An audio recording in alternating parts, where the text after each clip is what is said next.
Good afternoon, everybody. My name's Frank Dominy. I'm an Irish engineer from England, and I am interested in skills transfer and economic development in North Africa.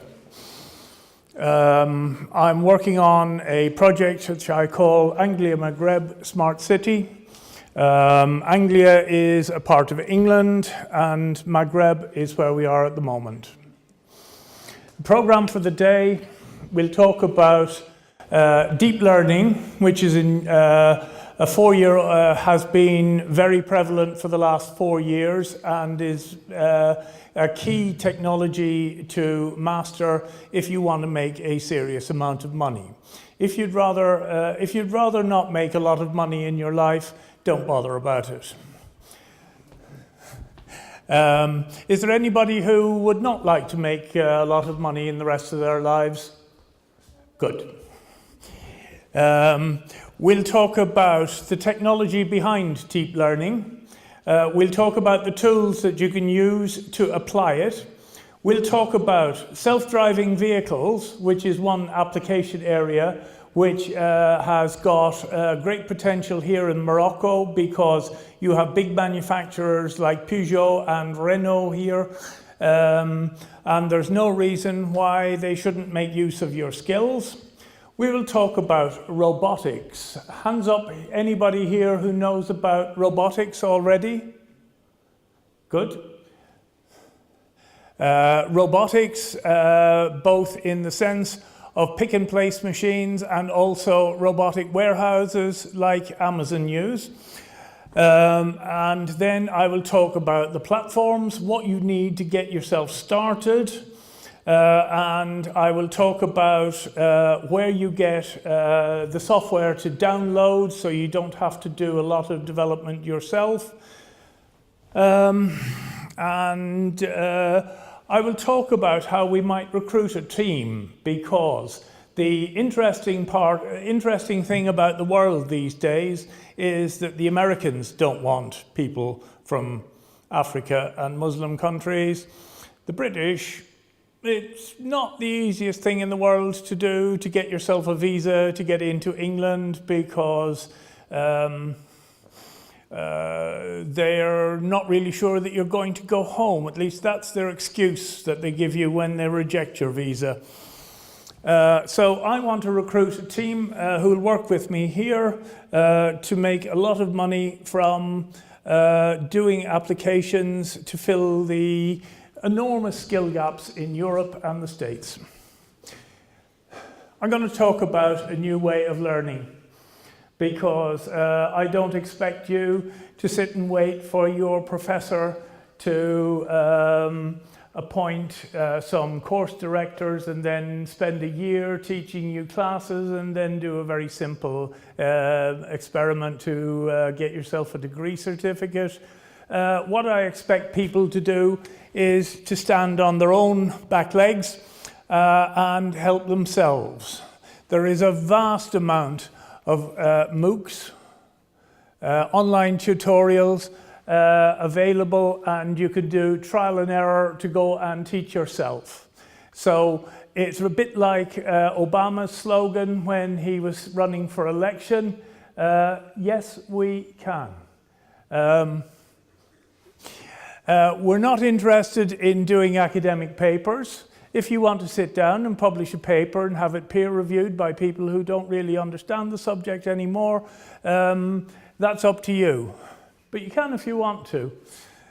We want to build something, show it to people, make it work, and see if we can get them to give us a contract to do more for them. Is anybody interested in that idea?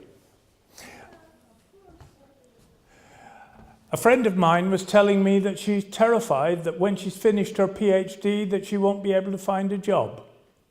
There are thousands and thousands of people, or thousands and thousands of vacancies in Europe and in England for people with PhDs who can learn. In fact, there is a company in the UK who will take anybody who graduates with a PhD in almost anything except perhaps archaeology, and turn them into machine learning engineers and get them a job in 8 weeks. They don't pay terribly well to start with, only about £50,000 a year. How much do people who understand computer vision, machine vision, and self-driving cars, they pay about $200,000 a year if you can get a visa to get in. In England, they're refusing doctors from India visas because they haven't got quite mastered the joined-up government. There are at least 4 self-driving companies battling for robotics talent in Pittsburgh. So what you can learn over the next year might get you on the shortlist for a job in Pittsburgh. These salaries were unheard of in any role until recently. That's because of the desperate skill shortage. By year end, Argo, which is a company that Ford bought, expects to have 200 new employees with the skills.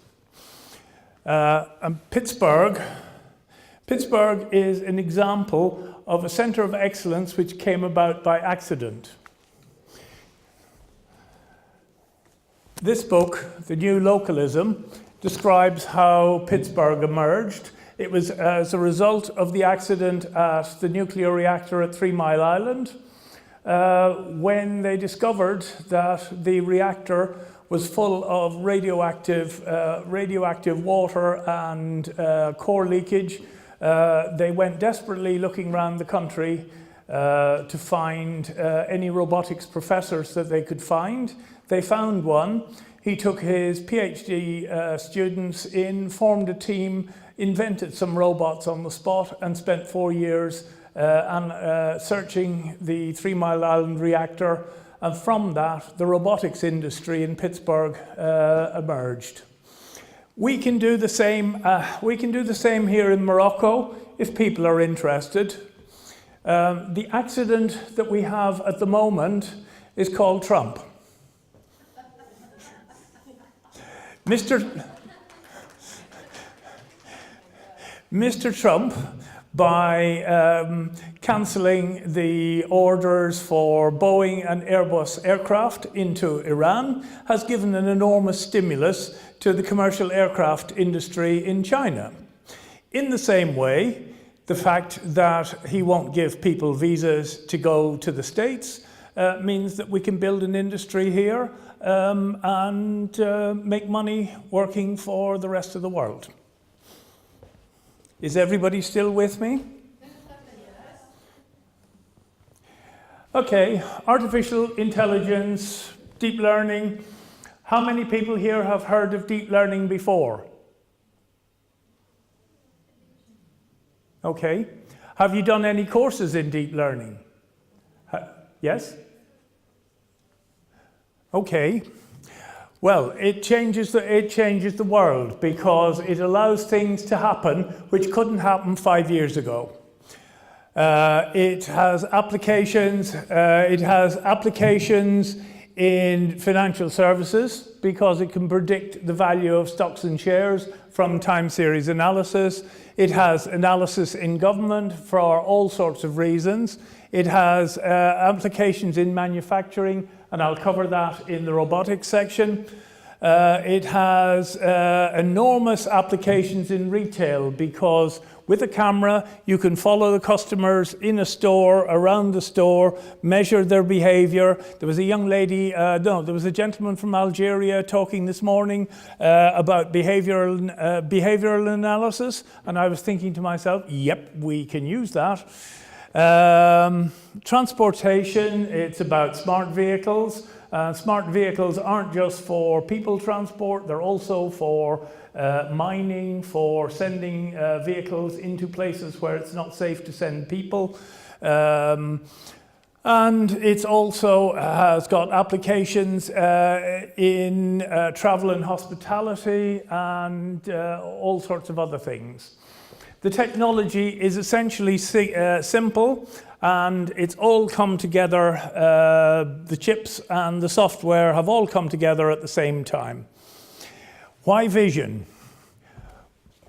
Well, the core subjects in red, which is CUDA, a C programming extension, which allows you to parallel program GPUs, and Jetson, which is a development kit. Those allow you to build models, do robotics. They enable self-driving cars by doing scene segmentation, image recognition. They then lead to intelligent transport systems and smart cities. All these we can cover in a series of workshops over the summer, which we'll see if people are interested in. If we can't get enough people to show that they're interested in coming along to these workshops, well, then I won't run them. Image analysis involves object image recognition, which is being able to tell cats from dogs. Object detection, where we can find dogs within an image. Scene segmentation, where we can tell there's this object, there's that object, there's the other object, and you assign every pixel in the picture to an object, and you can then analyze what each of them are doing. Captioning, where I can take a picture of a car crash and say, this is a car crash. Here is another car crash, here is another car crash. So an intelligent camera will be able to say, what I'm looking at is a car crash. There's that vehicle, and they have collided. We can do it not only for still images, we can also do it for video streams, which means that we can do very sensible things like using the video cameras as a dynamic database. So we can send the database queries like, where is this child? Give it the photograph of the child. 30 seconds later, the camera will come back to you and say he's eating ice cream outside the main railway station in Rabat. And you can... Mm-hmm. Yeah, it's particularly if there is some kind of things happened, like somebody attacked somebody and the surveillance camera took the picture, but this will be very disturbed. Yeah. Because nobody's standing there, look, this is me.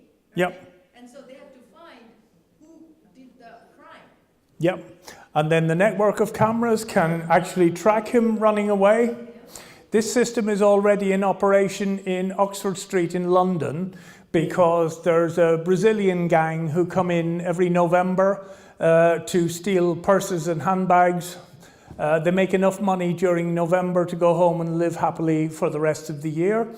All the shops in Oxford Street are linked together with the cameras in the street, so they can detect a shoplifter in one shop, track him down the street, and send a warning to the next shop he goes into.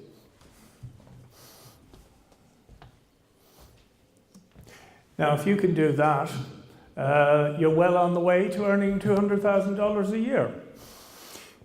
Major application areas are in medical imaging. The application of machine learning to medical image analysis raises the accuracy of cancer detection from 95% to 99.5%, which saves a lot of pain, cost, worry, and misery. Self-driving cars, we've heard a lot about self-driving cars, but these might also be self-driving tractors in agriculture. They might also be self-driving trucks in the mining industry. You can put self-driving vehicles in tunnels underground so that they dig things out, and you can even use them for doing things like plucking weeds. We'll show you a video if anybody's interested. Then we have intelligent cameras. We can hang intelligent cameras all around the city on lampposts. And there was a young lady who did a presentation this morning who told us about using data over power line. So I can hang a camera on every lamppost and use the electrical wiring in the lamppost for carrying the information from the camera back to a central control point. So I don't need any extra telecommunication wiring. Intelligent cameras will also be able to identify the face or telephone number or car registration, car type, and things like that, and report it back. And then we have robotics, which is about picking and placing things. And the vision systems are so good that these days you can just give them a bin of mixed parts. It will pick the parts out and use them for assembly. How does it work? Well, it's all very simple, really. What you do is you detect very basic features in the input data stream. So you have horizontal lines, you have vertical lines, you have lines at an angle. You have curves. And what you can do is it says, I have found this kind of a line in the image. But you can do that in parallel. You can have 20 or 30 of these different streams, one of which is looking for a horizontal line, one which is looking for a vertical line, one which is looking for a diagonal line, and one which is looking for a curve. These then feed on to the next layer up, where it says, what I have there is something that looks like part of a nose or part of an eye. And then you assemble, then another layer allows them to be assembled into a complete face. And that's how facial recognition works. The same applies to speech recognition, where you can you can identify different sounds. You can join those sounds together to give syllables, and you can then join those together to give words and sentences. Now this is very, very doable. The Chinese are very good at it, and they can do real-time translation from Chinese to any other language. Baidu is far ahead of Google.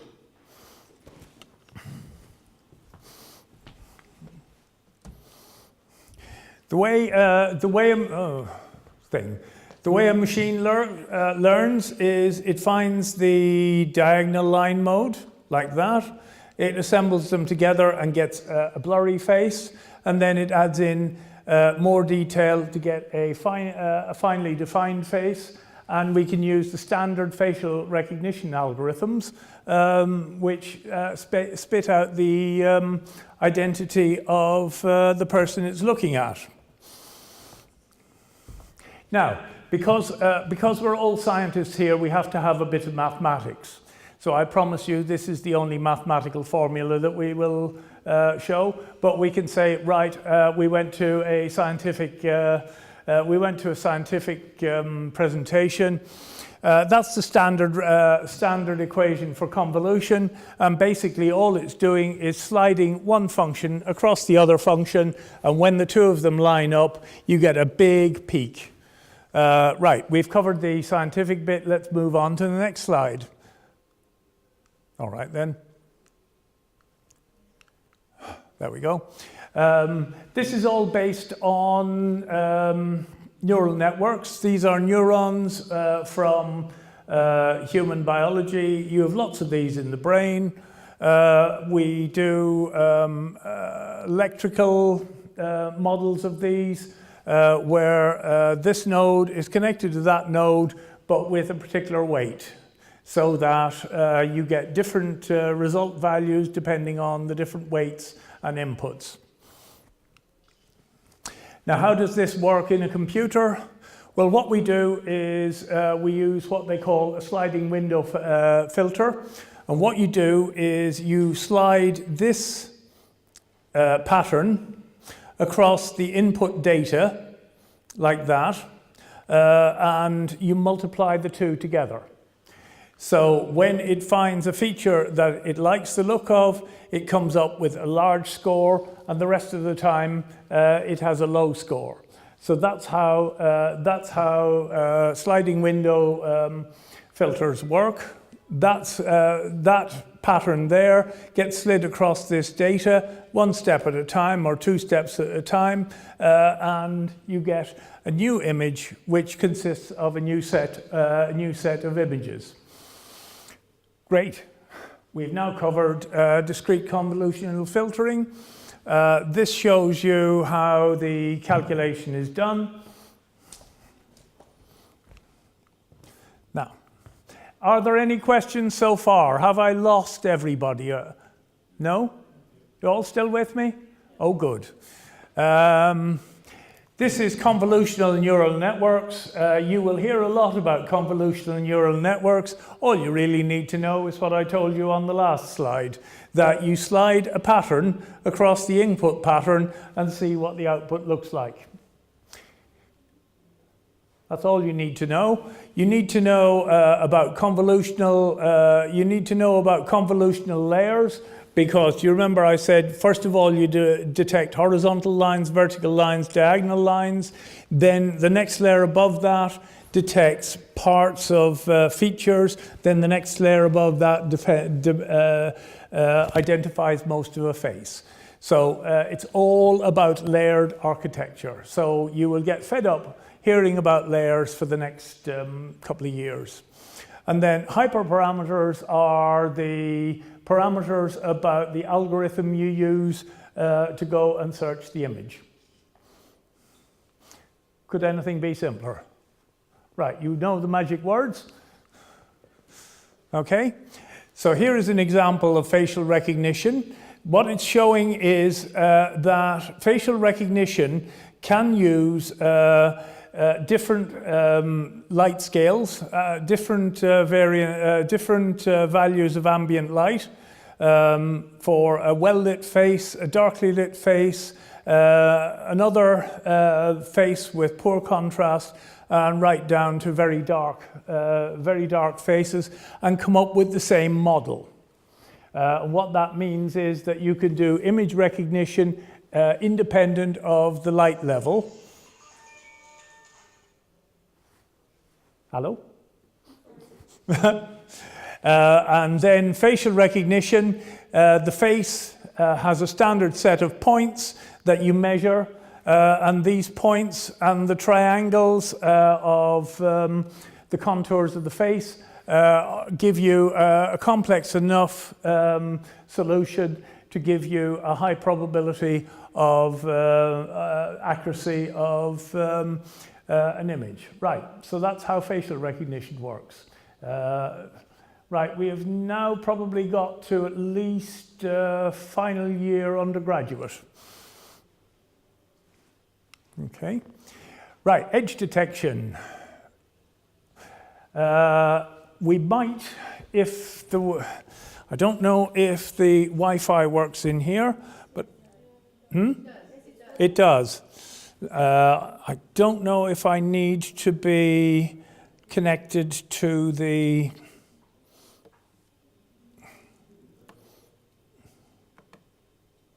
copy that.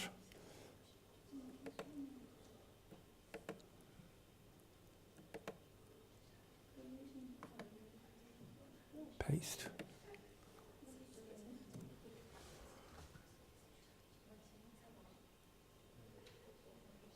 That looks promising.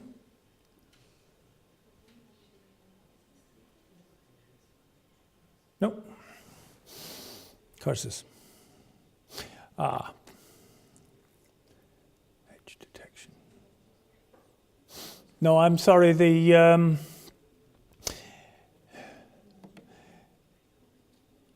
that should be edge detection example, because I'm not logged in, that's why. I apologize, I should have logged in. I am logged in. Why are you not?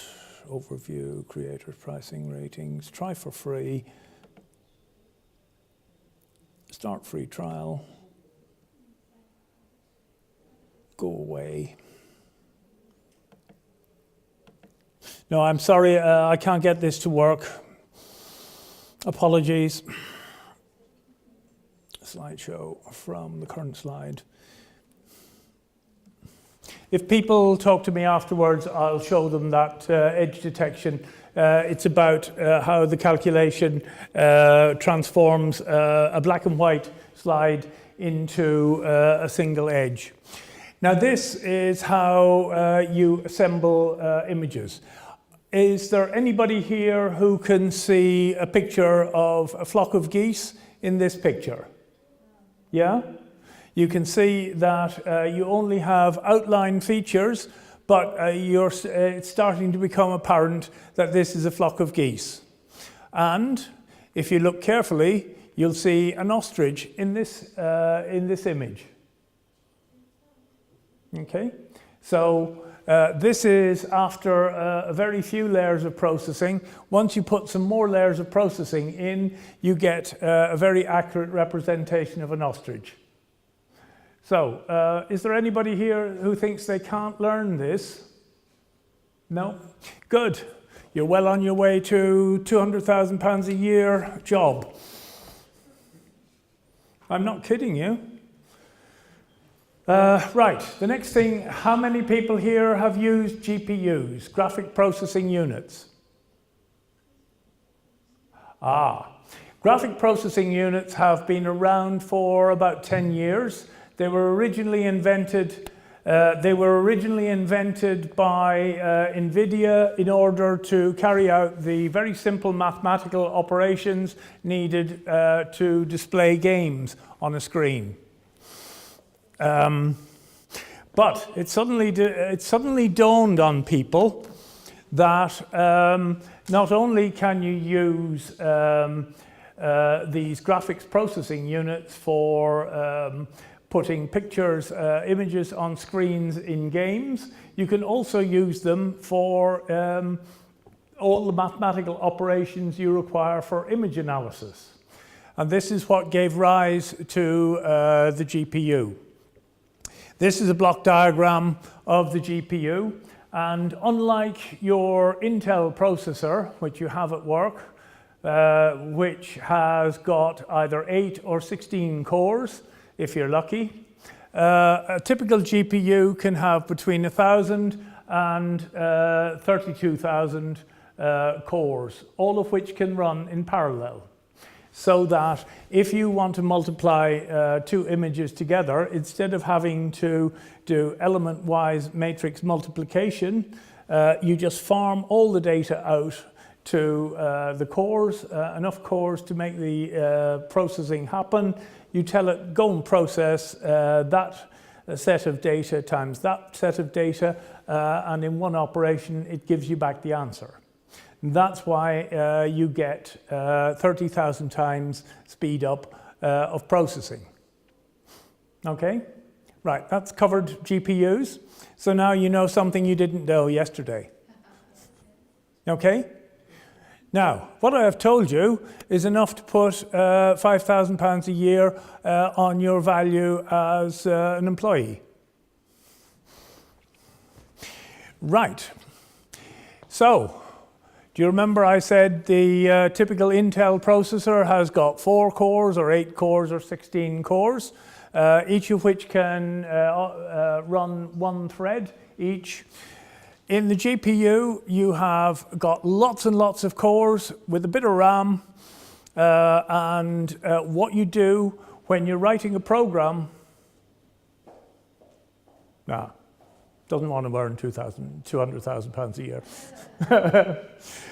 What you do when you're writing a program is you write the normal program to run on the CPU, which for a robot car would be go forward, go backwards, turn left, turn right. That all lives on the normal CPU. But for the image analysis that you need to do, you throw that over to the GPU and say, what am I looking at? What am I seeing? What's the object in front of me? So, and this is how you train a neural network. Do you remember I said neural networks have got weights on the links between the synapses.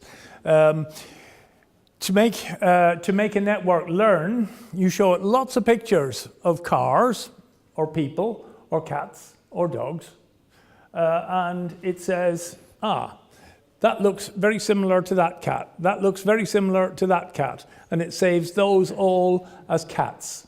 That looks very similar to that dog. That looks very similar to that dog. Very similar to that dog. And it saves them all as dogs. So when you ask it to tell me, when you give it a new picture, is that a cat? Is that a dog? It says 77% probability that's a cat. 13% probability it's a dog. It's probably a cat. And that's how it works. And then you can build as big a GPU cluster as you like. The typical basic supercomputer model costs £125,000 to buy, or you can get a GPU station for £65,000. Or, as I'll tell you later, we can try building our own for maybe £10,000. And then what it does is it runs these different layers and it comes up and says it's a cat. Right, so that's how deep learning works. Is everybody with me so far? Will you last another half hour until we can have a tea break? Okay. Are you learning something new? Yes. Good. Still want to earn £250,000 a year? Good. Updating the weights. I'm sorry, there's more mathematics. I'm sure you can cope with simple formula like that. But basically, you update the weights, you find the network parameters which minimize the loss. So you say, is this a cat? Difference between reference cat and the cat I'm looking at is this much. Update the weights. Does it make the error bigger or smaller? And move on from that. Standard machine learning technique. Okay. The frameworks. Now, you don't have to sit down and write a vast amount of software from scratch. The people at Berkeley, at Montreal, and at New York University have done all the work for you. So what you do is you take their work and apply it. And they provide you with these frameworks, Caffe, which we'll be talking about later, Theano, which sadly is now dead. It has reached the end of its lifetime and is being withdrawn. So if one of the big problems with Teach Yourself is you find all these old and leftover information and websites which talk about Theano, but they don't tell you that Theano is dead. So you waste vast amounts of time building something and suddenly discover Theano is dead. Theano's been replaced by Keras and TensorFlow, and Torch is still with us. So all you have to do is learn the framework and then apply your problem to the framework. Could it be simpler? Even I can understand things like that. Come back. Good.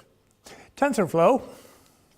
This, you will get fed up looking at this icon because it's all over the place. TensorFlow is a language which is very like Python, but which includes some primitives for matrix manipulation, which image processing is all about matrix manipulation.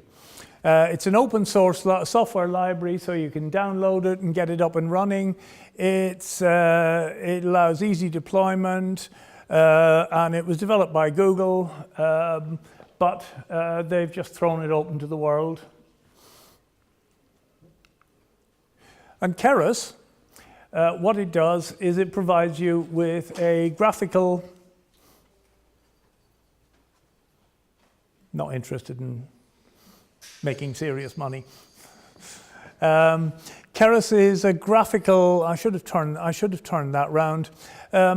It allows you to have a graphical input into the layers. Do you remember I said there were different layers? Well, what you do is you just drag and drop different layers into your model. Microsoft have got some models which run to 1,000 layers. You don't need 1,000 layers. If you get 25, you've probably got a pretty adequate filter. But you can see what's there, and all you do is adjust the hyperparameters. Everybody remember I told you about hyperparameters? Well, that's where you use them. Right, so these are the layers, and this is the typical model of a convolution layer where you have what they call a data blob. A blob is just something, it looks like a handful of jelly, but that's a blob of data. You transform it using a convolutional layer, and it gives you another blob. And you pass these blobs through your model, and out from the end comes a result. Now, we might, if I can get to the internet, be able to watch some videos. How are we doing for time?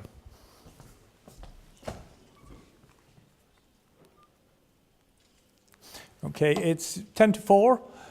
What I can show you, let me show you the robotics video, so we can see where artificial intelligence and robotics has got to, and then we might look at are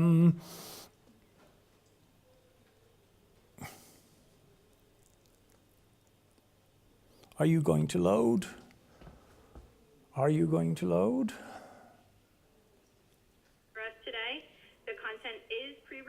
Which allows Dustin to be online to answer questions in real time via the Q&A widget throughout the event. Can you hear this? At the bottom of your screen are multiple application widgets. All of the widgets, as well as the slide area, are resizable. Come on. On a renaissance with no shortage of breakthrough results, like when learning-based AlphaGo first beat a professional Go player last year and came back this year in late May to defeat the world champion. Last year, it was trained with supervised deep learning based on historical games played by experts.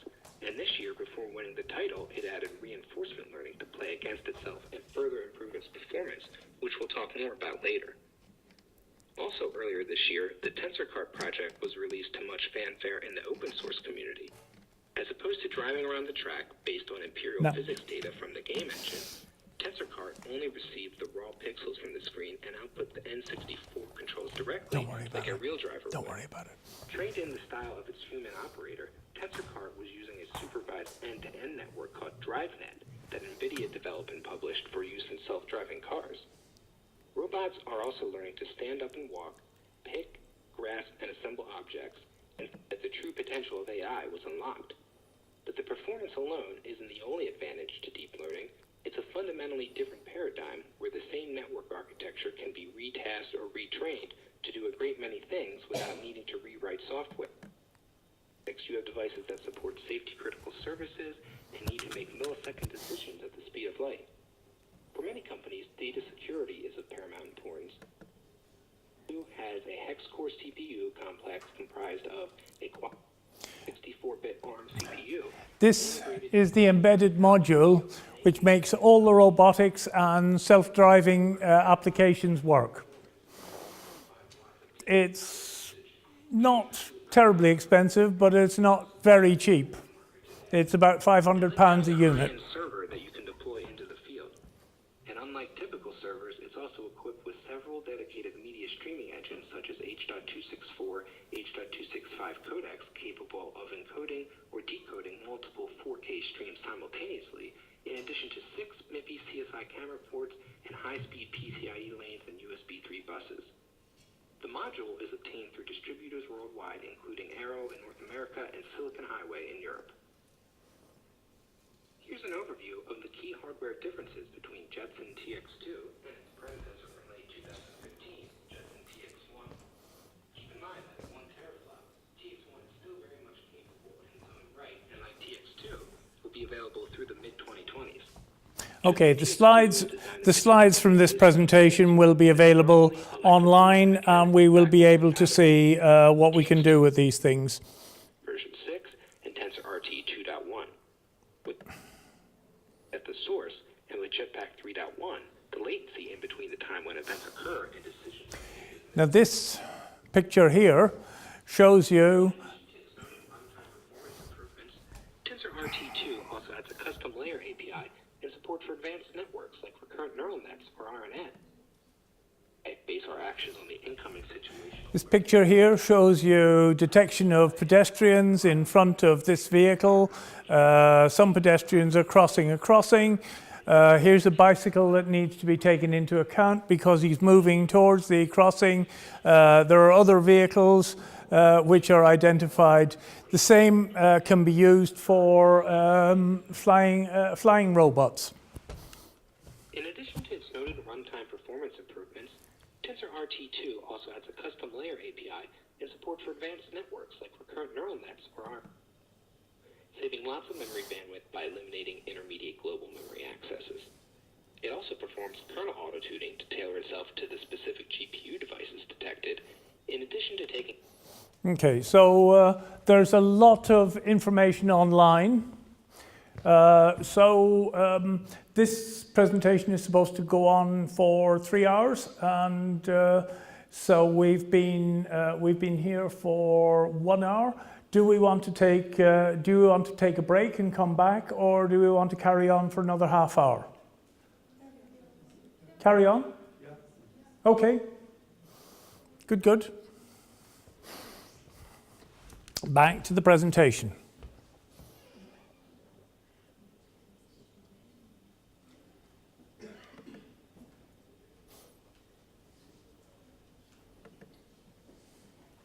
Okay. Now, the tools that people will have to learn are these. I propose to run a series of classes here in Rabat, in Agadir, in Marrakesh, and in Pt1, and in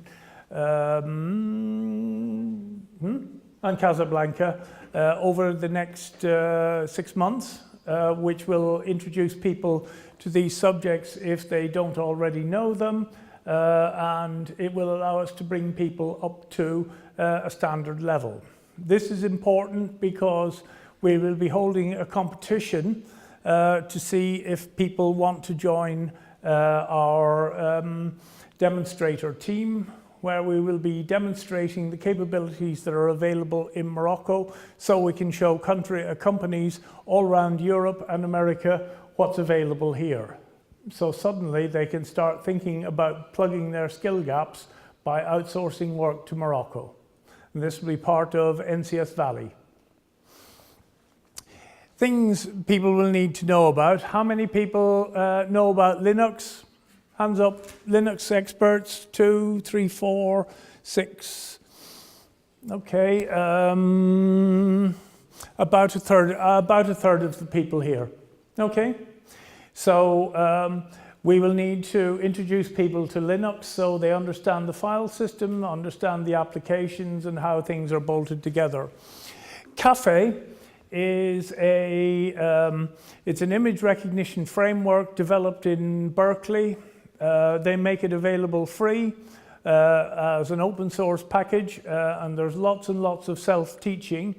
What you find is that with less robust Linux applications, making Caffe work can be a bit of a task. So we will train people as Caffe experts and Linux experts, so they can hold the hands of other people who are trying to install the package.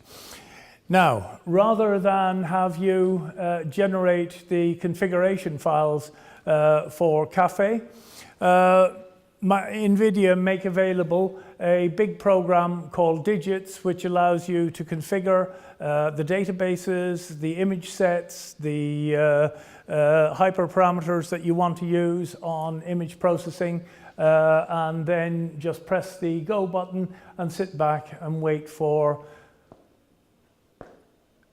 48 hours until it has learned the new model. This is why you need more powerful processors than the basic ones, is because there is a lot of mathematics involved, and even with powerful processors, it still takes a lot of time to go through. And then we will teach you TensorFlow, because it's a good alternative to have so that you're not just stuck with the capabilities of Caffe, which is good for implementing off-the-shelf models. But if you want to implement something quite novel, then you would use TensorFlow or the embedded version TensorRT. Is everybody happy so far?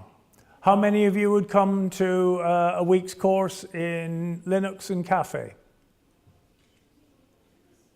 Yep. If you don't get on the short list of people who we would hope would be earning £200,000 a year.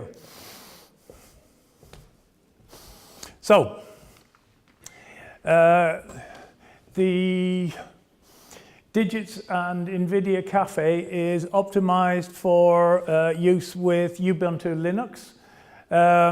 These are the names of the Linux release versions. As you can see, they give them funny names as well as numbers. So the old version of Linux, which is now phased out and has reached end of life, was Trusty Tahir. 15 didn't work terribly well, but 1604 was long-term support, and it was called Xennial Xenus, and it lasted for nearly 3 years. But it's now been overtaken by Bionic Beaver, which is the name for Ubuntu 1804 long-term support. If you are going to download the NVIDIA tools, do not do so on the 1804 version until such time as we have overcome some of the problems there are with the upgrade. I am one of the first people in the world who was daft enough to upgrade and then try installing Digits and NVIDIA Caffe, and I am one of the first people in the world to be talking to NVIDIA about how to solve all the problems we've run into. When we've got it to go, we'll let you know. For the moment, stick with 1604. The trouble with 1604 is that the instructions that NVIDIA give you leave things out. So they don't tell you that you should have this package or that package or the other package installed already. So you find yourself tearing your hair out at 2 o'clock in the morning, trying to figure out why something won't go. They offer you 2 further options rather than install it on your desktop machine. They offer you the option of installing it on their container system. Everybody here familiar with containers? No. How many people here know about containers? 1. Any advance on 1? Oh, containers are a very important virtualization technique. We'll have to teach you about using containers. Basically, a container is a fully enclosed environment, including an operating system, including data, including processing instructions, and the containers can talk to each other. So you can have thousands of containers on your PC, which allows it to be shared among users. The trouble with implementing Digits and Caffe and things like that on Ubuntu containers is, instead of the job taking 5 hours to run, it takes 20 hours to run. And there's nothing like the feeling of despair when you've run the blasted thing for 19 hours and suddenly it crashes. So containers aren't terribly good. They also offer you the option of running your programs on a GPU farm on the cloud. The trouble is that the pricing of Amazon Web Services and Azure are designed for the American market. And they give you $300 whole as a freebie to start with, but it takes you $50 just to get the bloody system installed. So unless you've got $1,000 a month, $1,000 a month in your budget, don't use the cloud solution because it's very, very expensive. And if you don't pay them, what they do is they cut off your access to buying books on Amazon. Everybody with me so far? Anybody gone to sleep? Anybody not able to stay awake any longer? We'll push on. Right, what was the name of the latest Ubuntu version? Bionic Beaver. And would you use it right now? Okay, we'll let you know when it's safe. CUDA. How many people here are CUDA trained? Okay. You can be my program manager. Okay? Your job is to get 25 people CUDA trained. Okay, we'll run a CUDA course. CUDA is essentially very simple. Do you remember I said there's GPU part and there's a CPU part of all these processors? CUDA is basically a version of C, Fortran, MATLAB, any other favorite programming languages, which has got a standard C compiler but with a few extensions. What you do is you put in a marker that says, at this point, throw this problem at the GPU, and it throws the data out to the GPU, waits for it to give it back again, and then moves on. So that's CUDA in a nutshell. We will run a CUDA course then, from the sounds of things. CUDA is a very useful thing to have on your CV, okay? Because it says, I am modern, okay? So, CUDA programming, the GPU accelerated part, the sequential parts make the car go, make the robot arm move. They all happen on this side, on the CPU side. On the GPU side, we have all the image processing and matrix multiplication and things like that. You can use CUDA in C, C++, Fortran, Python, and MATLAB. Any MATLAB programmers here? One? Good. Two? Three? Good. Good, good. Right. Caffe. This is the blurb that you get when you go on to the Berkeley video site. It's designed to use layers and things like that. There are lots of examples and tutorials. We will run a Caffe course, which will allow people to work with Caffe. There is a ready-made Caffe version which comes with Bionic Beaver, which I installed on Monday night. And I know that works. So we will use Bionic Beaver with Caffe if I can get some PCs with GPU cards in them.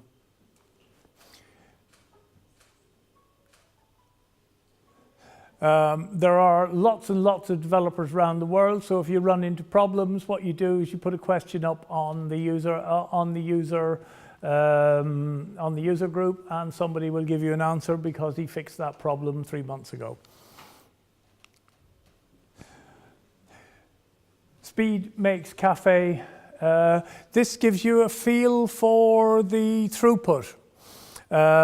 It can process 60 million images with a single NVIDIA GPU that's on your desktop machine, 60 million images in a day, which is the whole population of Tunisia, Algeria, and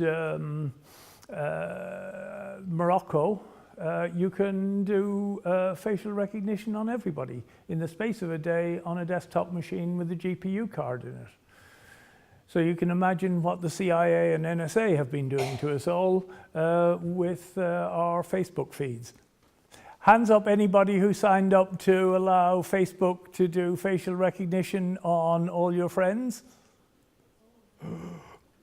You're brave.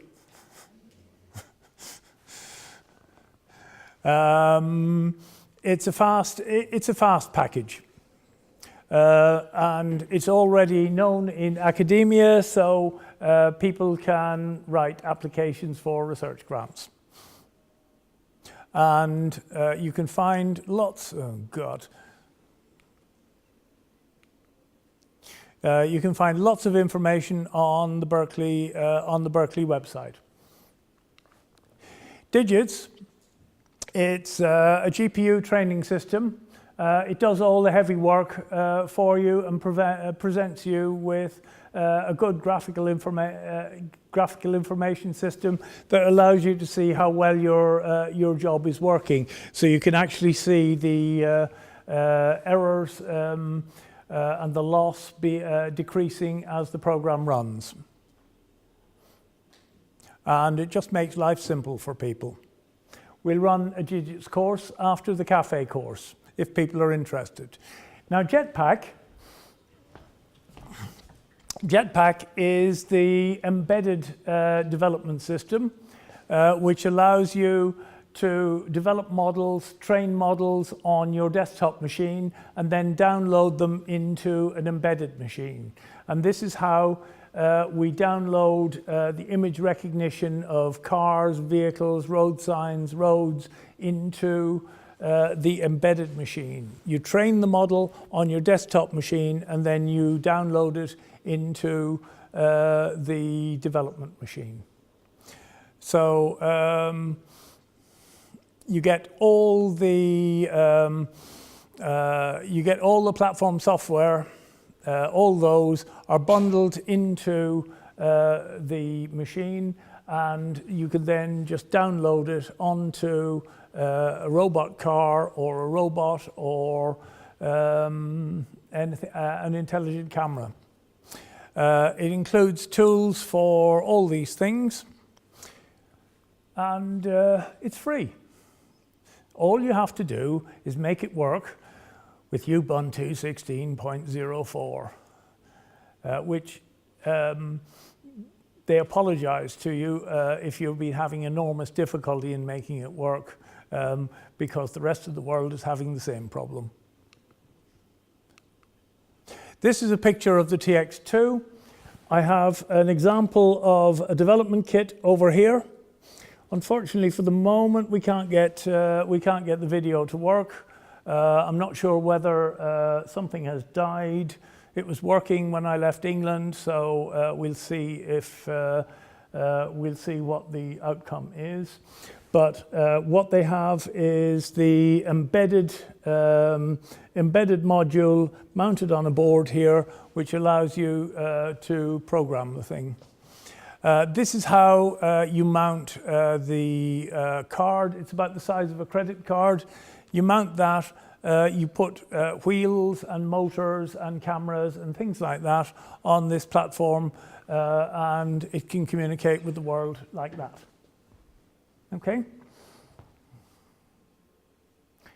So I think I know why that thing is not working.